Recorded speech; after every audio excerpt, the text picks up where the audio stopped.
Today, my name is Shannon and this is my YouTube channel, Whisky and Wool. Welcome. I hope you're having a good day. I'm gonna get you caught up on my knitting projects and spinning. Might be a couple other things tossed in there, some life stuff, as this is Knitter's Life, Season 5, Episode 17. But yeah, anyway, welcome. I'm so glad you're here. Let's jump right into the wool. I am wearing a mohair goat, madder root t-shirt that I got at Maryland Sheep and Wool. It is kind of mild out today, but a cold front is on its way. In fact, tonight I think we're having a hard frost warning. It's already snowing a little north of me. And I think Chicago's getting walloped today. It is Monday, November 10th. I actually filmed this episode over the weekend, and I had a very busy weekend. I had to work one of the days this weekend, and so which is why I'm home today filming this. This is my Sunday, even though it's Monday. So I actually already filmed this entire episode, but I was so rushed and just kind of joyless in my delivery because I was feeling like it was something I had to do rather than that I wanted to do. And I didn't take into account that I could easily just film today when I was feeling like it wasn't my job, like I was feeling it was a couple days ago. So that episode is gone, or that recording of this episode is gone, and I am starting anew to just get you caught up on my knitting and my projects and life stuff. So I don't have any finished objects this time around. Instead, I have an almost finished object. This is the Easy V by Caitlin Hunter with no color work because I'm using this like very busy, that's not the right word, this handspun that has a lot of characteristic, and I didn't think it would look good with color work. I mean, it could, there would be ways it could work, like if I had featured maybe a solid color and had used this for the color work the way that Caitlin used spin cycle yarn. That might have worked nicely, but I don't have a sweater's quantity of just solid yarn, so I went with what I had, and I was completely inspired by Lorian of Knitting Monologues. I had gifted her some handspun, and I was super curious to see what she was going to make with it because it was not a huge amount of yarn. It wasn't a full sweater's quantity, it didn't seem to me, and it was also, I think it was worsted weight, heavy DK. Anyway, she made this. She made this pattern. Not this is my knitting. Just so she made this pattern, and I was completely inspired to go dig into my handspun and find about 800 or 1,000 yards of yarn to make the pattern. And I opted for this one because who doesn't love a neutral sweater? I think I have a clip about what I did with the sleeves. So if I do, that's gonna go in now. I have split the body and sleeves on my Easy V by Caitlin Hunter. I did short rows, so there's about an inch difference between the back neck and front neck. And I am almost done with the first skein. And it occurred to me as I was knitting away that the other two skeins might help me more perfectly make matching sleeves if I did one sleeve and then the second sleeve. So what I'm going to do when I finish this skein up, I'm just going to stop, and then I'm going to knit the sleeves. So I'll knit the first sleeve and second sleeve, And yeah, and then whatever's left of the 2 skeins will finish the body. So that's the plan. I so rarely do the sleeves before the body. It's really kind of a satisfying way to knit, because it feels like I've accomplished so much just finishing up a sleeve.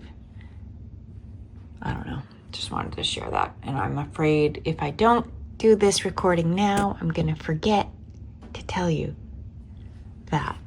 So some of you I know do sleeves first routinely, but my routine is usually do the body and then work on the sleeves. But yeah, they were fun.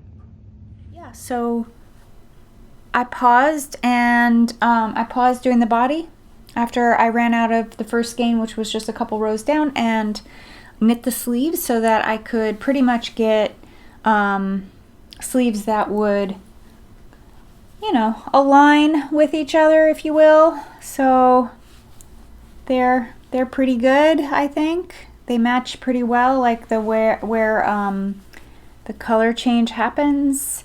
There's a little variability in the way that the blue and camel, I probably should have flipped one, the yarn, but it is what it is. And I think it's fine. I think it looks totally fine. The overall effect is really great, I think. I think I knit this one first, straight off the skein, the way the yarn fell, and then when I did the second one, I did do some yarn management to make sure that to keep this highly textured black and white section to be the same. So I ended up like cutting out a few yards to get it so that it would stop and start in more or less the same spot. The body is, this is just, I'm breezing through this. This is on a US size 6 needle, and the yarn, I would say, is somewhere in that Sport to DK area, but it's got a lot of texture going on. There are some thick and thin moments due to the characteristic of the fiber that I spun. This yarn was a combo spin, so I only had 3 skeins. I'm on the 3rd skein. I'm gonna have at least half this ball left. But it was a combo spin where I had some black and white Finn from Solitude Roving from Solitude Yarn Company, which I think they're out of business these days. Solitude Wool, some local Finn. And then I had 2 colors from Carry Yarns, 2 fiber bumps of Polwarth, 100% Polwarth from Carry Yarns. One was called Cafe and the other one was called Bear With Me. And they both were pretty similar, like they had shades of blue in it, and one of them had like this like toffee color that you see. So I just spun them. I can't remember. I think I mixed them in the skein. I don't think I did. No, I didn't do a combo spin. I combo drafted. So the difference is that if you're doing a combo spin, normally what you do, I think a combo spin is pretty broad. Like it could be like my idea, I should say, could be multiple things. My idea of a combo spin is doing a bobbin of 2 very different fibers or related but different fibers, 2 bobbins that you then ply together. That would be a combo spin. But combo drafting means that you're holding a little in your draft hand, you're holding a strip of fiber from one fiber bump and another, maybe even a 3rd or 4th. So you're like comboing as you're drafting. You're choosing which fiber bump to pull the fiber from to make the yarn. So I'm actually going to be doing a combo spin pretty soon in another couple weeks. I have some fiber prepped for a combo spin. So I'll talk more about that technique later. So anyway, I combo spun where I was mixing up, combo drafted where I was mixing up from the 3 different fiber bumps to make the yarn. And I think I did a 3-ply because that's my norm. I normally do 3-ply. I've gone back to 2-ply more recently, so which you're gonna see the yarn you'll see in spinning, it's a 2-ply. I also spun the white yarn that you're seeing here from a fiber bat from Melly Knits. I think it's Columbia with yak in it, but it's a really pretty, this is a 3-ply, I'm pretty sure. So my norm is to do a 3-ply, not chain ply, but a true 3-ply, because I like the nice plump roundness of the yarn to knit with. So of course, like, I make yarn that I want to knit with, so I always aim for fingering, sport weight, DK, like somewhere in there. I don't really like to knit with heavier yarn. I love to knit with heavier yarn. I don't like to wear. So it's all about what do I want to use the yarn for and what do I want to wear. So I prefer to wear lighter weight sweaters. Fingering weight is optimal for the climate that I live in, and I can get away with DK in the colder months. Anyway, that's my Easy V. I have loved knitting this so much, and I think I'm really going to love wearing it. I think this neckline is very flattering. I'm seriously considering casting on another one to do a gift knit for one of my daughter-in-laws. Because if you've been here a little for a handful of episodes, since Tour de Fleece, like since the summer, I recently did a self-striping handspun. This was fiber I bought during Tour de Fleece. It's the Inglenook Fibers color for Tour de Fleece, one of 2 colors that they made this year. And I don't think I spun it until after Tour de Fleece was over. I just think I ended up having other things that got my attention. But I have about 700 yards of this, and it's definitely DK weight, and I chain plied it so that I would keep the colors aligned the way that the ladies over at Inglenook dyed it. So it should self-stripe really nicely. I can't remember the fiber. I think it's Polwarth silk. Let me see. Yeah. So this is the name of it too. I'm not gonna try to pronounce it because it is French. Since Tour de France is in France. So it's a Polwarth silk, and I bought 2 fiber bumps that were 5.5 ounces. So I have a total of 10 ounces. And I'm thinking about making an Easy V handspun with black trim, because I have 1 skein of black DK weight yarn that I bought to make a hat, and just never made the hat. So I think I'm gonna take a look and see what this will look like. My son, my daughter-in-law's husband, loves green,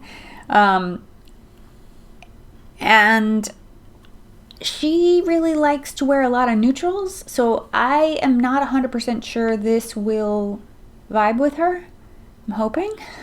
She has worn blue. I've seen her in blues. She loves grays. She loves blacks, shades of black, all the shades of black. I'm joking, but yeah, she loves wearing black. So do I. So I totally relate. And I've seen her wear blue, although not this bright blue.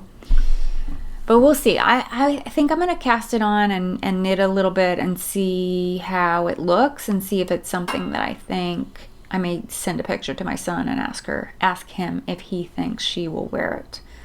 Because she does love my hand knits, and she's completely knit worthy. But, I don't know how far I can push her. So yeah, I am thinking about maybe when this one's almost done. I'm gonna probably finish this week, this Easy V. So I may end up just casting on yet another one, because it's been really nice to have this mindless knit on US size 6 needles, because you just like fly through it. And I think with this yarn, the striping one is a little bit heavier, so I think it'll go even faster, which will be really nice.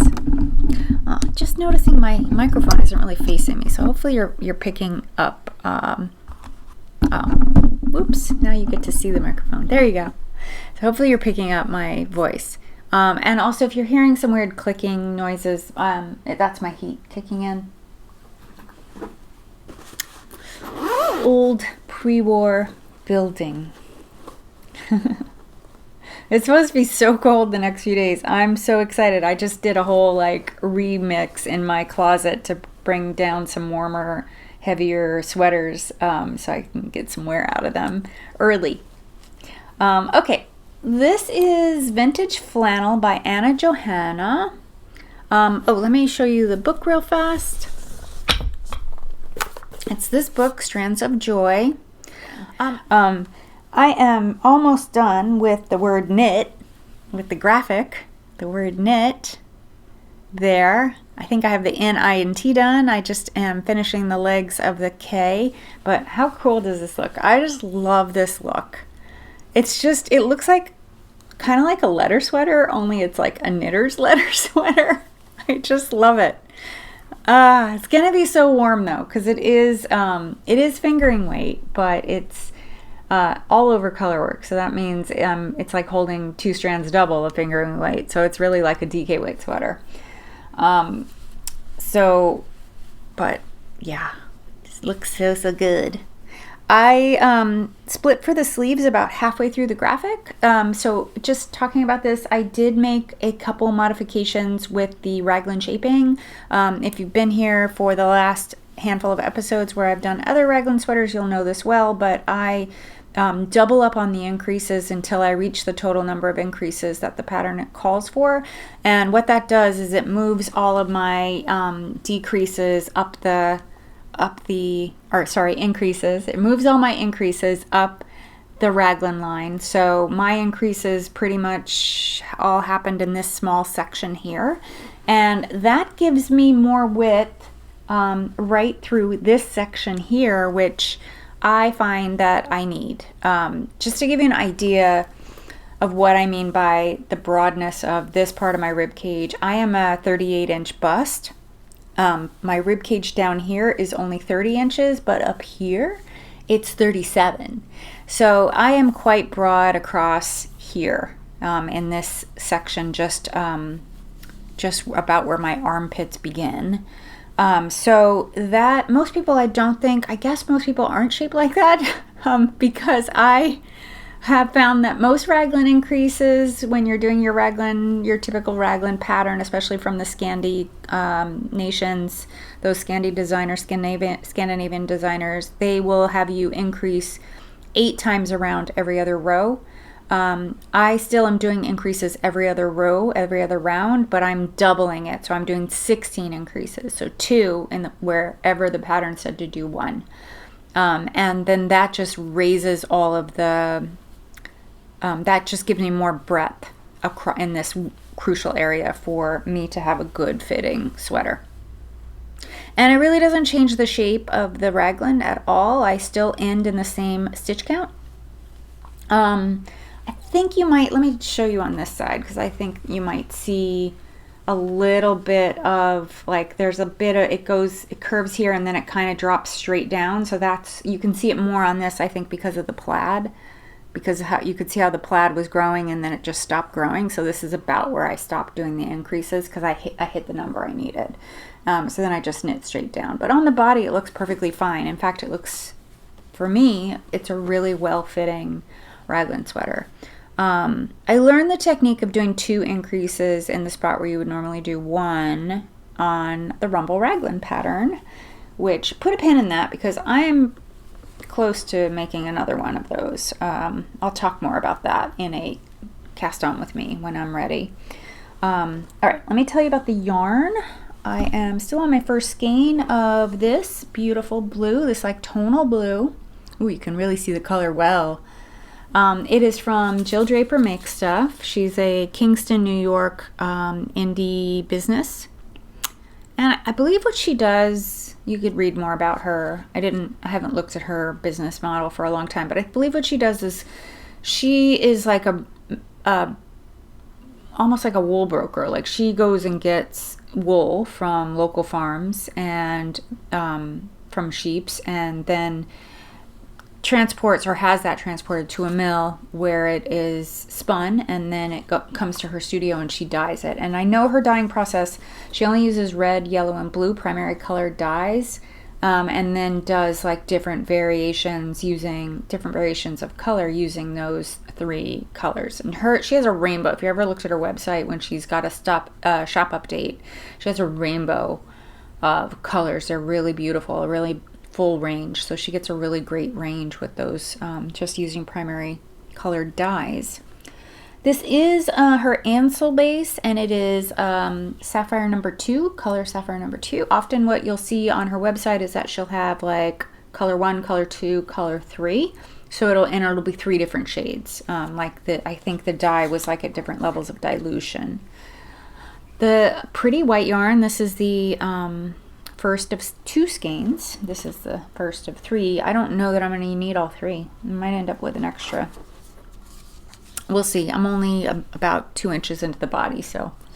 But normally, my normal 3 skein fingering weight projects, I finish 1 skein in the pretty much this is a third for me. This is a third of the knitting, especially when I'm doing top down, and then the sleeves are a third of the knitting, sleeves together, and then from here down is a third of the knitting. So usually it's 1 skein to here, a 2nd skein, and then a 3rd skein. So that's the way that I'm able to pace my yarn. So all right, the white is by Untangled. It's part of the Heritage Wool collection. I purchased this at Vogue Knitting Live in February. In the winter. I think it was February, actually. Maybe it may have been the first weekend of Feb. Maybe not, because that might have been Super Bowl weekend. I think it may have been the weekend before that. I think it was like last weekend of January. Let's just go with that. Last weekend of January in 2025. That's when I purchased this. I think the idea of this collection is that there are different sheep breeds and stuff, so it's like limited quantities. But I purchased 2 skeins knowing that I was planning to make this with this blue yarn. So I knew I bought it with intention. And it's 100% Debouillet. So it's like Ramble, but with D-E instead of R-A-M. I know it's hard to read. It's kind of faded. Grown in Montana, milled by Clara Parks, and it is supposed to be a heavy fingering. This yarn is really drapey, so this would make an amazingly soft and drapey shawl. I do wish it was a little more toothy, like the Jill Draper yarn, but it's working fine for this. But as I'm knitting it, I could tell, like, oh, if I was using like a little bit toothier white yarn, I don't know if I'd have, like, I feel like there's a little bit of show through, but I think it'll be okay when I block it. But anyway, that is my update on vintage flannel. There is a graphic word pearl that goes on the back right hip, which is cute. So it's on the back because pearl's on the back, right? So yeah, I do have more unique color work coming up for me. What is that? I sipped the yarn. Oh shoot. Okay, hang on. I got it. Yay. Hate when that happens. I know some people won't use, oh my gosh. I know some people won't use zippered bags for that reason. Okay, I have a new cast on. You know what? Before I show you that, it's not a big deal. It's a sock. But before I show you that, let me stick with my continuing whips, because this one's been around a while and it's likely to stick around another few months because yeah, anyway, I'll explain why it's going to stick around a little bit longer. So here is a Scrappy blanket that I'm making. It is a chunky 1x1 knit. I'm going to fold it in half so I can fit it more on screen. Chunky 1x1 knit Scrappy blanket. So with this, it's pretty big. It's gotten pretty big. It's about almost 4 feet. I think it's like 38 inches. No, That would just be a little over 3 feet. It could be 38. It might be around 38. I'm trying to remember the last time I measured it. It might be close to 40. So 3.5 feet. It's at 3.5 feet, and I'm aiming to make it about 5 feet long.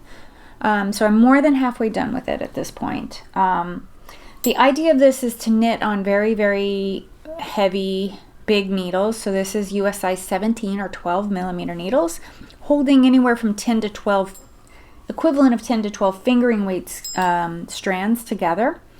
When I was cleaning up my stash earlier this year, I started to have this idea that I might make this white to beige to baby pink, blush pink, ballet pink, like real soft pink combo of yarn into one of these Scrappy blankets, because I was thinking to myself, like, I think I have a lot of like dribs and drabs of those colors. And so I put it together when I was cleaning up my stash to set up this arrangement here. This is my stash. If you're new here, this is my knitting cupboard. It's I think it's 6 feet tall. Yeah, it's 6 feet tall. Has all my yarn in it, including the handspun, aside from a couple baskets that are sitting on top of the cupboard.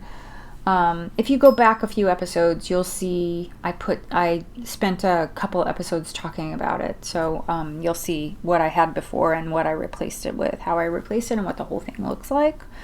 Anyway, when I was doing that clean out, I put it together, and I saw that I thought I had enough. I don't think I have enough white to make it. I have plenty of pink. I don't think I have enough white to make the entire size blanket that I want.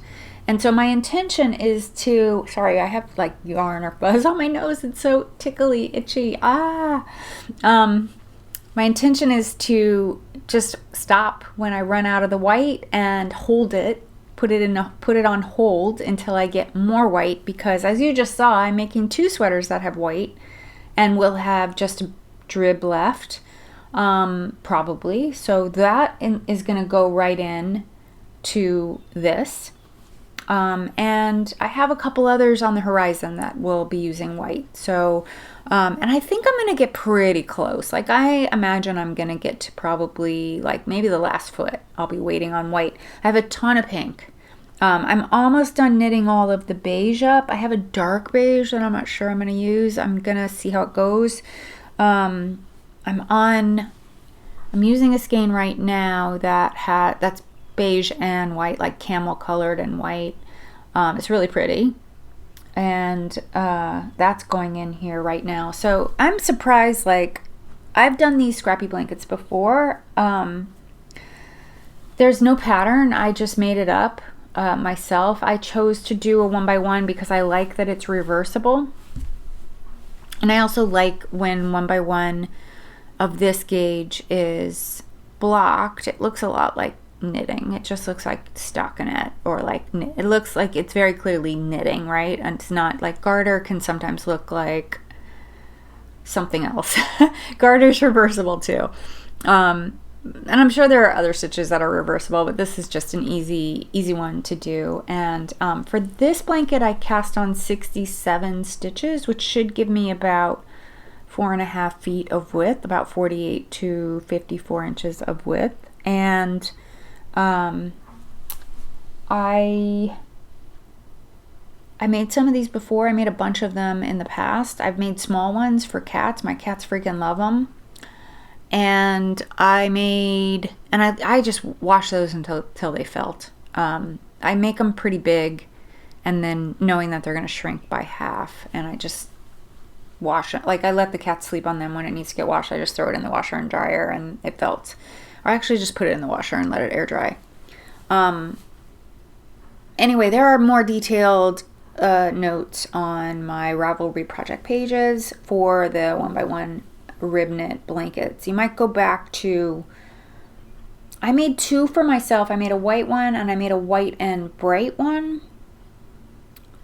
which both have felted down pretty much, and the cats have claimed them. Like, they've felted. Oh my god, I'm usually not that itchy with the yarn. So anyway, I made one a really long time ago. Probably the first one I made out of using it wasn't Scrappy. I just used a bunch of yarn. That was all.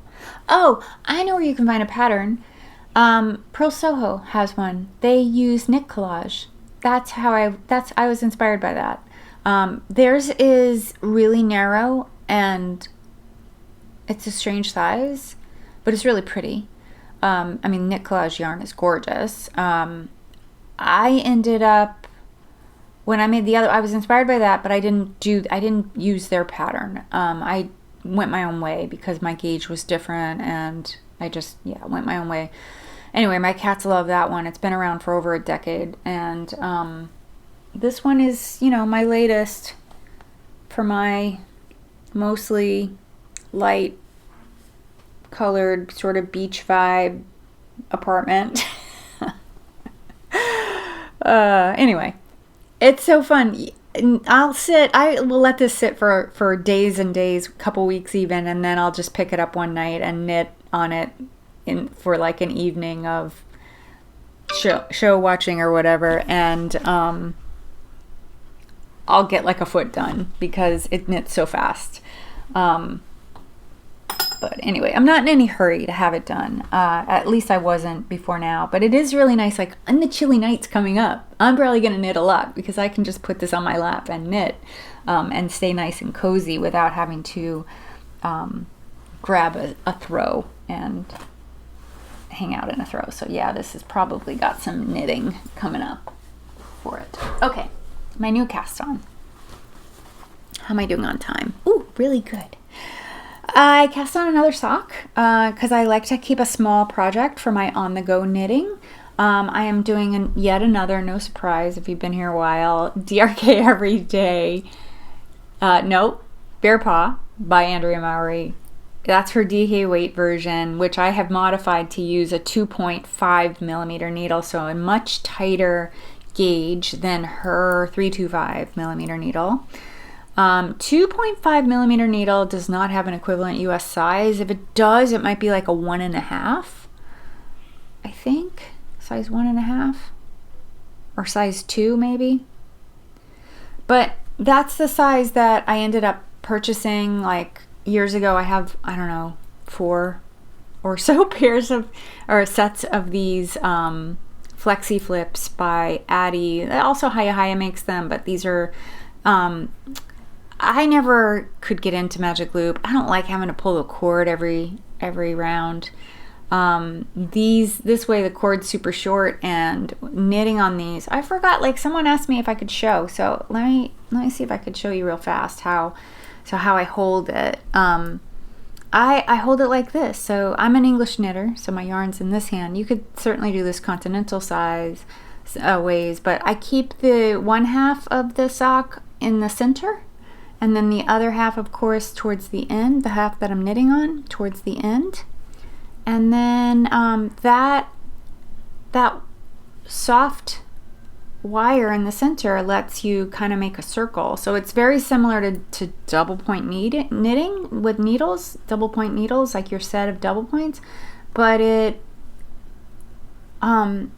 don't feel awkward and like, they're not poking you. They just kind of move out of your way as you're knitting. So it's really, really easy, I think. And I tend to, you can see that they're all curved because I tend to keep my hand inside the sock to keep it open. So I hope that was enough of a tutorial for whoever it was that was asking me about it. I'm just going to finish this half of round. Anyway, yeah, so DRK Every Day, Bear Paw, Andrea Mowry. It's her DK weight version. I am using a fingering weight yarn, holding 2 strands together. Let me tell you about the yarn. Sitting there. All right, the yarn has been in my stash so long. I am really trying hard to knit from my stash. I've been trying hard to knit from my stash for a long time. I do pretty well knitting from stash. I contribute to stash though by spinning. So, because I just love spinning. spinning yarn. So anyway, my yarn that I'm knitting these socks out of is from White Barn Farms. This is an old skein that's been around since probably Vogue Knitting Live 2020. The colorway is Miami Blue Stripe. It is meant for socks. It's her Ramble base, the Farms Ramble base, 2-ply sock yarn. It is 80% Cormo, Corriedale, and 20% nylon. And you could see the put-up's a little lower than typical fingering weight indie dyed merino. But it's plenty for socks unless you're making like a really big man's sock. And I know I have some big men in my big-footed men in my family, so I've made some big man socks before.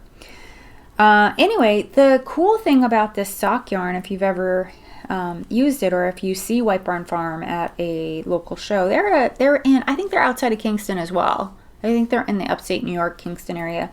The cool thing about this yarn is that it micro stripes.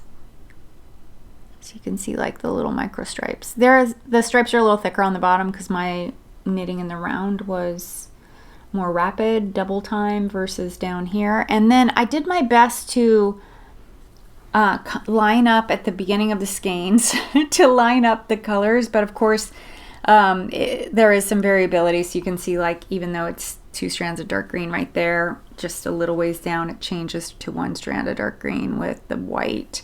But I don't know, I like the effect. It's like progressively gotten more marled, so it started out pretty stripy and then got more and more messy. But it's fine. I'm happy with it.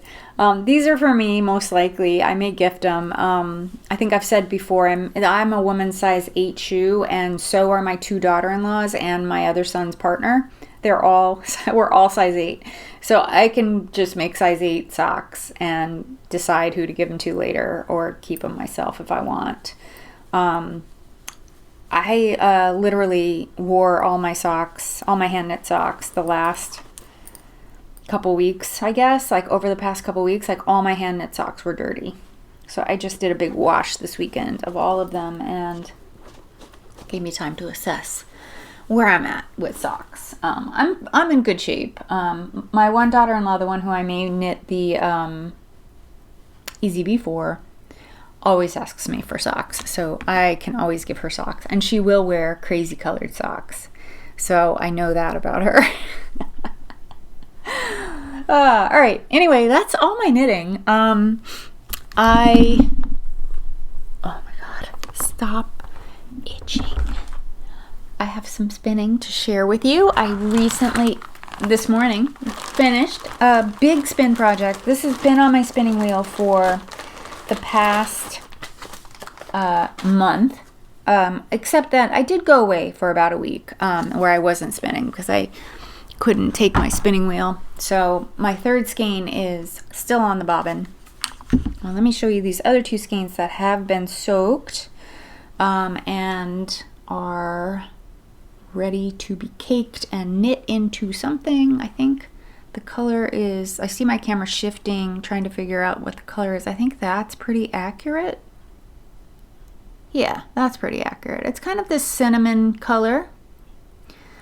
I purchased the fiber from John. This must be like the 2020 episode. So I'm doing all the things with 2020 purchases. So I purchased this in 2020 at the virtual Wool Fest that John Arbon Textiles had. So John Arbon has a Fiber Fest, the company. They're in England. They have a Fiber Fest, an in-person event typically, but they do, since the pandemic, they do, in 2020, the year that I got this, it was only virtual, of course, because it wasn't safe for us to gather. They always do it in June, so it was pretty, like, the pandemic was still raging in 2020 at that point. So this, every year though, they do put their specials online as well, so you can order. And I had learned how to spin in 2019, so I was just about a spinner for about 1 year. And I purchased this colorway Buttermere, along with a couple other definitely, I have spun their fiber. This isn't the only fiber I've spun of theirs. I had another color. I want to say it was black, like a black heather. What's cool about their yarn is that they always have a lot going on. Like it's very definitely like a heathered situation where you're getting like multiple colors, and you can really see like the idiosyncrasies of the colors up close. And also I'll pop a picture of what the fiber looked. There was this very definite peach colored fiber in the mix, and black, and then some cream, and then shades in between.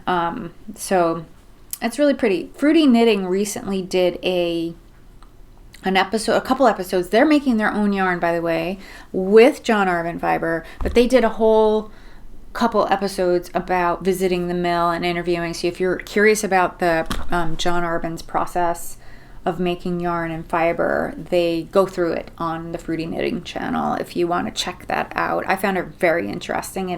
I was spinning this actually while I was watching it. I had just decided to take this out. I do have one more 300 gram bump of their fiber. It's not from this Wool Fest. It's from, I think, the next year, I think 2021, that I do want to spin. Because what I realized, like this yarn here, this is pretty typical of how handspun yarn looks, and it's really cool. Like, this is what Spin Cycle emulates, right? They emulate this handspun look, but they machine make it, so it could be more affordable than what it would cost to buy handspun from somebody. So I've made a lot of yarn that has kind of this like stripy sort of vibe to it, and it's pretty and interesting, but I don't want to knit with that all the time. So I realized that, like, this is what made me go look for this fiber in my stash and spin it. I really wanted something that was a little more solid, and I have spun solid colors. It's a little more boring to spin, which is probably why I've made so much yarn that has like more variation in the colors going on. So it's a little more boring to spin, but it's like, well, I can spin what I want and then I'll never do anything with it, or I can make yarn that I'm actually going to do something with. So this yarn has a plan. So I do have a plan. I have a plan for this yarn, is the proper way to say that. University professor. I know grammar, even if I don't follow the rules. So this yarn, I do have a plan for it. I actually asked my friend Lorian to pick up some yarn for me at Rhinebeck that will be part of a colorwork sweater. That this will be the main color. So I'm pretty excited. And last time I was showing you this spin, I couldn't think of the word bloom. So yes, John Arvin fibers, I think, have a lot of spinning oil in them, or like processing, maybe lanolin or whatever. So the yarn, when I wind it off of this into a hank and soak it, it will bloom. So it'll really poof up. So even though the strand looks, I had the end and now I don't know where it is. Here it is. So the strand looks quite small, thin.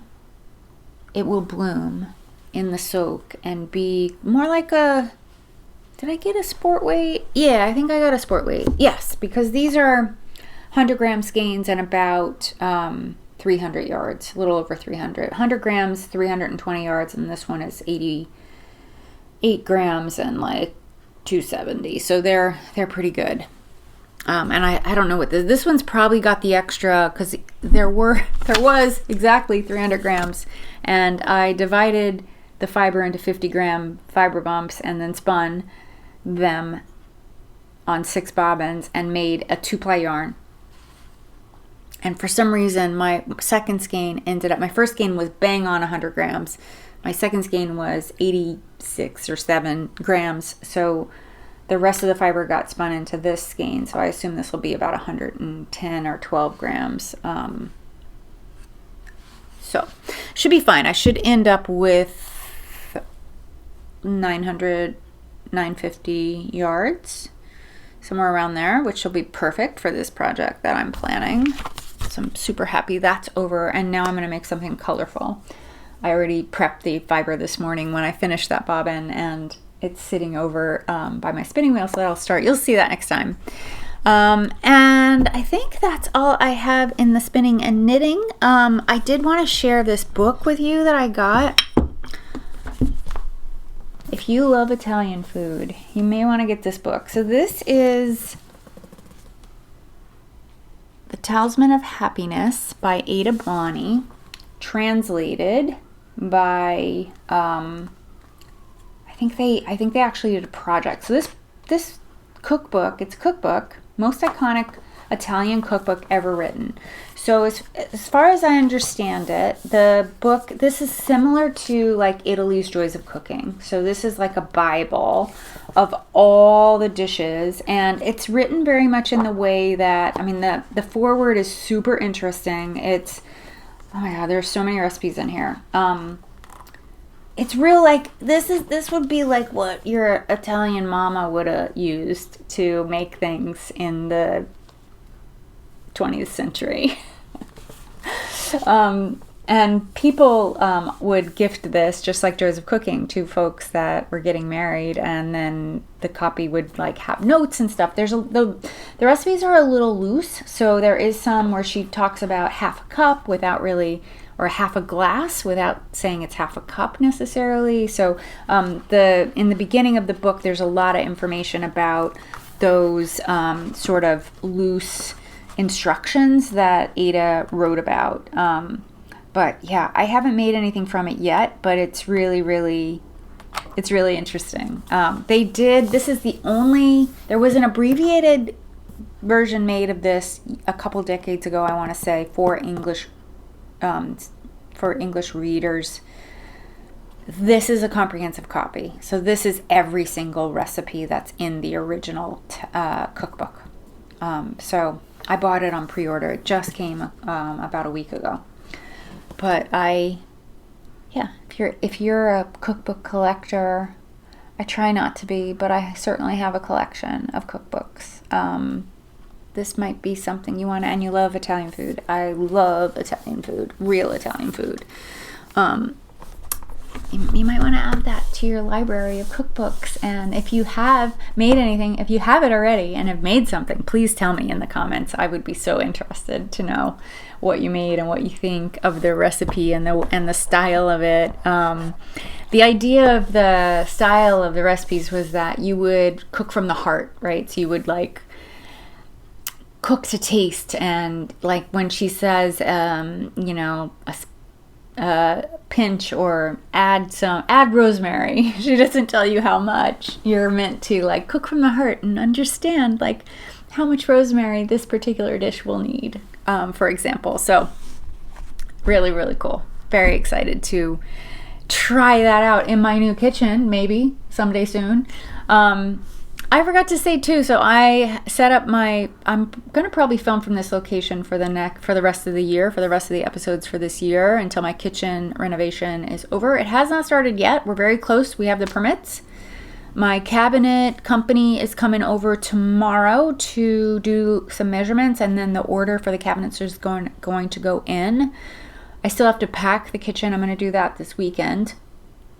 I don't have a start date though from my guy. I need my co-op board to approve the application, and my contractor owes me some documents that I'm calling him about when I'm done filming, so I can find out what's happening. I don't think the co-op board will take very long, but I'm going to tell him that they will, because I just need him to get on it, like hustle already. I have a feeling he's probably going to start right after Thanksgiving, and hopefully he'll be done before Christmas.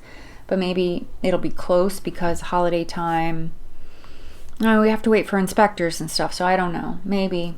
At this point, I don't care. I just want it done. And if he's here working during Christmas, well, guess what? I'm gone for about 10 days over Christmas holidays anyway, so it'll just be my poor kitties and my cat sitter that have to deal with that.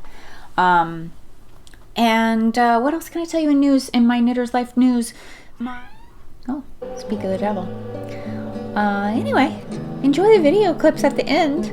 And I think I have cat videos, and I might have sunset videos, and I don't know what else. I don't even know if I had anything at the beginning, because at this moment I don't have a clip for the beginning because it's been raining. It's just pouring rain out the last 2 days, and I haven't. Thank you so much for being here with me today. I hope you enjoyed today's episode, and I look forward to sharing more of my knitting with you in the coming weeks. Take care.